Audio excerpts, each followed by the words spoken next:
لكن اليوم حنا قدامك يا حضرة صاحب السمو امير البلاد، قدام الفئه المظلومه هذه انت تاخذ حقهم وما لهم الا انت يا حضرة صاحب السمو امير البلاد.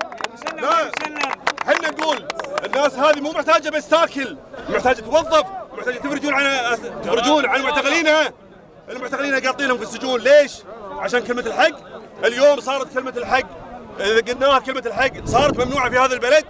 لا يا جماعه، يا اخي بكرامه العيش ما نبي. يا جماعه انتم اليوم امام قضيه مهمه، امام قضيه صراحه الكل حاس فيها والكل شاعر فيها، ان كان كويتي وان كان مسؤول فلازم يتحركون. الصراحه انتم قلتوا شرائح ثلاثه، عطوا الناس حقوقها، عطوا الناس حقوقها يا جماعه.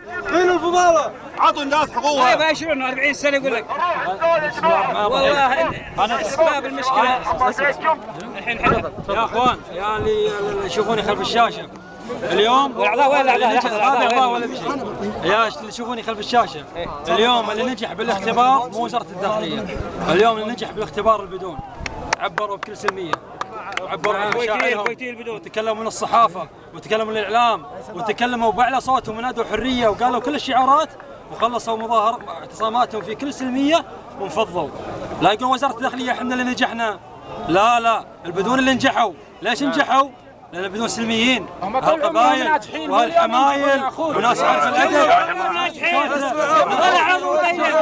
كسب إعلام الأعضاء. وين الأعضاء؟ مهندسين، طلبة علم شيعي ومهندسين. أنا أقول اللي يشوفني خلف الشاشة اليوم اللي نجح بالاختبار الكويتيين كل يوم ناجحين، كل يوم مو بس اليوم. يوم الجمعة الجاية موعدنا صلاة الجمعة صلاة العصر. يلا يا جماعة يا جماعه مشكورين يا جماعه. خلاص يا جماعة ما عليه خلاص.